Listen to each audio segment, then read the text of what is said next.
नमस्कार दोस्तों, the लीशियम platform पर आपका स्वागत है। जैसा कि आपको पता है, द लीशियम प्लेटफॉर्म पर यूजीसी नेट सोशियोलॉजी के साथ साथ आपको यूपीएससी की भी तैयारी कराई जा रही है। जहां यूजीसी नेट सोशियोलॉजी मैं आपको पढ़ा रहा हूं, यहां से आप मेरे बारे में देख सकते हैं, जान सकते हैं। इसके पहले के कुछ जो लेक्चर थे उसमें मैंने आपको मैक्स आज मैं मैक्स वेबर को पढ़ाने जा रहा हूँ। इसके पहले के जो लेक्चर थे उसमें मैंने आपको दुर्खीम को पढ़ाया, कार्ल मार्क्स को पढ़ाया, कॉम्टे को पढ़ाया और स्पेंसर को। इसके साथ ही एक वीडियो में मैंने अगस्त जो आपके इमाल दुर्खीम थे, इमाल दुर्खीम से संबंधित कुछ प्रीवियस ईयर क्वेश्चनों पर चर्चा भी की थी। इसी क्रम में हम आगे बढ़ते हुए आज मैक्स वेबर के बारे में पढ़ेंगे। मैक्स वेबर मूलतः जर्मन के समाजशास्त्री थे। मैक्स वेबर का जन्म 1864 तथा इनकी डेथ 1920 में हुई। यहाँ से आप मैक्स वेबर को देख सकते हैं। जैसा कि हमारा पढ़ाने का एक क्रम होता है कि सबसे पहले मैं किसी भी थिंकर्स के जो बुक्स होती हैं उन पर चर्चा करते हैं और उन पर चर्चा करने के बाद उनके कुछ कॉन्सेप्ट होते हैं, हम उन पर चर्चा करते हैं। आपको याद होगा जी कि जब मैंने दुर्खीम को पढ़ाया था तो इमाल दुर्खीम समाजशास्त्र की जब स्टडी करते हैं तो वो समाजशास्त्र को दो भाग में बांट कर देखते हैं। वो कहते हैं कि जो समाजशास्त्र है और जो समाज है उसके बारे में वो अलग अलग अपनी अवधारणाएं देते हैं। तो वो जब सोशियोलॉजी के बारे में कहते हैं तो कहते हैं कि जब सोशियोलॉजी का जो सब्जेक्ट मैटर है, सोशियोलॉजी की जो विषय वस्तु है वो क्या है? सोशल फैक्ट है। ये दुर्खीम बोल रहे हैं, इमाइल दुर्खीम कहते हैं समाजशास्त्र का जो विषय वस्तु है वो सामाजिक तत्व है। समाजशास्त्र की जो प्रकृति है वो प्राकृतिक विज्ञानों की तरह है। कैसी है? प्राकृतिक विज्ञानों की तरह है। यानी सोशियोलॉजी का जो नेचर है वो जो प्राकृतिक विज्ञान होती हैं, जो नेचुरल साइंस होती है, उनकी तरह इसका नेचर है।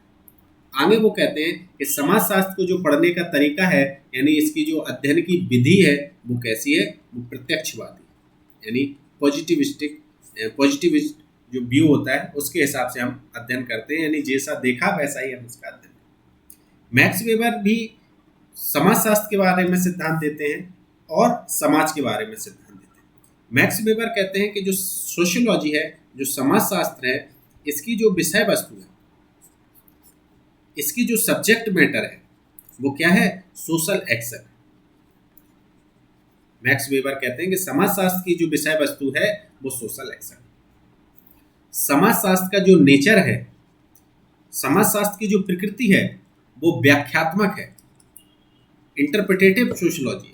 इंटरप्रिटेटिव तरीके से हम इसके नेचर है समाजशास्त्र का, इसको हम पॉजिटिविस्टिक व्यू से नहीं देख सकते, पॉजिटिविज्म व्यू से नहीं देख सकते। फिर वो कहते हैं कि समाजशास्त्र की जो विधि है, समाजशास्त्र को पढ़ने का जो तरीका है वो कैसा है? वो वर्स्टिहेन पद्धति है या आइडियल टाइप पद्धति। यानी हमें यहाँ पर देखना ये है कि मैंने दुर्खीम के साथ मैक्स वेबर की तुलना इसलिए की क्योंकि दुर्खीम को भी जब मैंने पढ़ाया था तो दुर्खीम ने समाजशास्त्र के लिए कुछ अलग चीज़ें कही थी और सोशियोलॉजी के लिए, समाजशास्त्र के लिए कुछ अलग चीज़ें कही थी और सोसाइटी के लिए कुछ अलग चीज़ें। ऐसे ही मैक्स वेबर समाजशास्त्र की जो विषय वस्तु बताते हैं वो सामाजिक क्रियाएं बताते हैं। समाजशास्त्र का जो प्रकृति बताते हैं वो व्याख्यात्मक समाजशास्त्र बताते हैं और समाजशास्त्र को पढ़ने की जो विधि बताते हैं वो वर्स्टहीन या आइडियल टाइप्स बताते हैं। तो ये मैक्स वेबर यहाँ पर बताते हैं। यहाँ पर समझ में आ गया। अब इनके जो कॉन्सेप्ट हैं वो स्वाभाविक सी बात है कि समाज के बारे में मैक्स वेबर ब्यूरोक्रेसी के बारे में बताते हैं। इसके साथ ही शक्ति और सत्ता के बारे में बताते हैं, अथॉरिटी, पावर एंड अथॉरिटी के बारे में बताते हैं मैक्स वेबर। तो ये सब चीजें हैं जिसके बारे में मैक्स वेबर बता रहे हैं। हम आगे चर्चा करते हैं मैक्स वेबर की किताबों के बारे में। मैक्स वेबर ने 1889 में अपना पीएचडी का कार्य किया और इनके पीएचडी के जो टॉपिक था the history of commercial society in the middle age. इस पर मैक्स वेबर ने क्या किया? पीएचडी किया। अभी तक यूजीसी में पूछा नहीं गया है, लेकिन पूछा जा सकता है। इनकी कुछ बुक्स हैं जहाँ पर मैं आईएमपी लिखूँ तो उन बुक को आपको अच्छे से याद ही कर लेना है। The Protestant ethics and spirit of capitalism 1905 में ये मैक्स वेबर का बुक आया था। The religion of China, the religion of India, इनकी दो पुस्तकें हैं, the religion of China, the religion of India. आपको ये 1916, ये 1917, ये दो बुक हैं मैक्स वेबर की, इनको भी आपको याद रखना है। एंशिएंट जुडाइज्म, इसको भी आपको याद रखना है। इकोनॉमी एंड सोसाइटी, ये भी मैक्स वेबर की महत्वपूर्ण पुस्तक है। सोशोलॉजी ऑफ रिलीजन, यानी धर्म का समाजशास्त्र। द सिटी के बारे में मैक्स वेबर लिखते हैं। जनरल इकोनॉमिक हिस्ट्री, इस पर भी मैक्स वेबर लिखते हैं। आगे Max Weber the theory of social and economic organisation 1925 में, और इसी बुक में ये सोशल एक्शन की बात करते हैं। इसकी बात करते हैं, सोशल एक्शन की बात करते हैं। The method of social science, ये भी मैक्स वेबर की बुक है। The rational foundation of music, इस पर भी मैक्स वेबर चर्चा करते हैं। हम एक बार मैक्स वेबर की किताबों को फिर से रिवाइज कर लेते हैं। Max Weber the history of commercial society in the middle east पर इन्होंने पीएचडी किया है। इसके साथ मैक्स वेबर ने the Protestant ethics and spirit of capitalism भी इनकी एक महत्वपूर्ण पुस्तक है, जिस पर कई बार क्वेश्चन पूछा जा चुका है। The religion of China, the religion of India पर भी कई बार प्रश्न पूछा जा चुका है। इकोनॉमी एंड सोसाइटी पर भी क्वेश्चन आ चुका है। The city, general economic history, ये आईएमपी बुक है।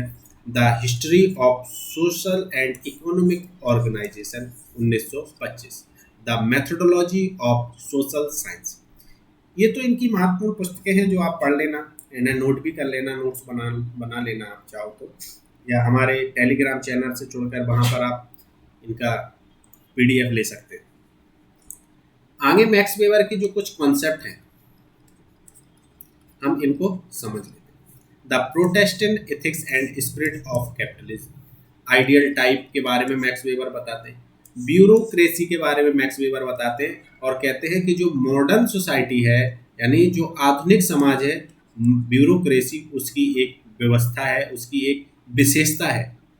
वर्षहीन पद्धति के बारे में बताते हैं। वर्षहीन का मतलब होता है कि जब हम कोई क्रिया करते हैं तो उस क्रिया को क्रिया जैसी दिख रही है उसका उसी अर्थ में हम उसी को उसी रूप में ना मान लें, जबकि उसका जो इंटरप्रिटेटिव है, यानी जो व्याख्यात्मक है, उसकी हम व्याख्या पर बल दें, उसके हम पीछे वाले पक्ष को जानने की कोशिश करें, जो दिख रहा है उस पर ही ना जाने। क्योंकि जब मैं सोशल एक्शन आपको पढ़ाऊंगा तो वहाँ पर वर्षहीन काफ़ी आपको सिंपल तरीके से समझाने की कोशिश करेंगे। वो इंटरप्रिटेटिव सोशोलॉजी के बारे में बताते हैं। आगे एक आता है सोशल एक्शन, बहुत इम्पोर्टेंट कॉन्सेप्ट है इनका मैक्स वेबर का, और ये 4 प्रकार की सामाजिक क्रियाएं बताते हैं। एक रैशनल सामाजिक क्रिया बताते हैं, एक इवोल्यूटिव सामाजिक क्रिया, मूल्यात्मक सामाजिक क्रिया की बात करते हैं, इफेक्टिव एक्शन की बात करते हैं, भावनात्मक, और परंपरागत सामाजिक क्रिया की बात करते हैं। तो सामाजिक क्रिया की बात एक तो मैक्स वेबर कर रहे हैं, और सामाजिक क्रियाओं को वो 4 प्रकार की बताते हैं। तार्किक यानी rational action, evolutive and effective and traditional, ये 4 प्रकार की वो सोशल एक्शन की बात करते हैं। आगे वो पावर एंड अथॉरिटी की बात करते हैं। पावर यानी शक्ति और सत्ता। यदि जो शक्ति है, शक्ति के साथ वैधता जुड़ जाती है तो वो सत्ता बन जाती है, इसकी वो बात करते हैं। और कहते हैं कि अथॉरिटी भी 3 प्रकार की होती है, पावर भी 3 प्रकार के होते हैं, एक करिश्मेटिक, दूसरी परंपरागत, और तर्क विधिक सत्ता। Charismatic power and authority, traditional authority and legal rational authority की बात मैक्स वेबर करते हैं। नौकरशाही की भी बात मैक्स वेबर करते हैं। पुश्तैनीवाद की बात मैक्स वेबर करते हैं। शक्ति और सत्ता में बता चुका हूँ, पावर एंड अथॉरिटी की बात मैक्स वेबर कर रहे हैं। दोषारोपण या लांछन का सिद्धांत एक बार पूछ लिया गया था, तो इसको भी आप याद रख लीजिए। आइडियल टाइप्स, मैंने बताया कि वो अध्ययन पद्धति समाजशास्त्र की आइडियल टाइप्स को बताते हैं। धर्म का तुलनात्मक अध्ययन, 6 धर्मों का किया था तुलनात्मक अध्ययन। ब्यूरोक्रेसी, मैं अभी जस्ट ऊपर बता गया हूँ। नौकरशाही की भी बात करते हैं। परिस्थिति समूह, स्टेटस ग्रुप की भी बात करते हैं। मैक्स वेबर, ये उनके कॉन्सेप्ट है। कभी कभी यूजीसी नेट में मैचिंग करने के लिए उन कुछ थिंकर्स दे देते हैं और दूसरी तरफ उनके कॉन्सेप्ट आपको मिलाना पड़ता है।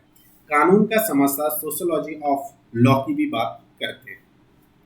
सोशोलॉजी ऑफ रिलीजन की भी बात करते हैं max weber. Sociology of law, sociology of religion. संस्थागत शक्ति की बात करते हैं और सोशल एक्शन की भी बात करते हैं। इंटरप्रिटेटिव सोशोलॉजी की बात करते हैं। जीवन अवसर की भी बात करते हैं। जीवन अवसर यानी लाइफ चांस की बात करते हैं। लाइफ स्टाइल की भी बात करते हैं। वैल्यूज और वैल्यूज की भी मैक्स वेबर खूब बात करते हैं। शक्ति की स्थिर योग की भी मैक्स वेबर बात करते हैं। तो हमने यहाँ पर आपको कुछ महत्वपूर्ण अवधारणाएं जो मैक्स वेबर की थी, उनकी जो पुस्तकें थी और उन्होंने समाजशास्त्र को वो किस नज़रिए से देखते हैं वो बताने की आपको यहाँ पर आज कोशिश की। इसके जो नेक्स्ट वीडियो आएंगे, जो नेक्स्ट लेक्चर होंगे, उस पर हम इनके जो कॉन्सेप्ट हैं उस पर एक डीप स्टडी करने की कोशिश करेंगे, आपको सरल शब्दों में समझाने की कोशिश करेंगे। और आज के लिए इतना ही। नमस्कार।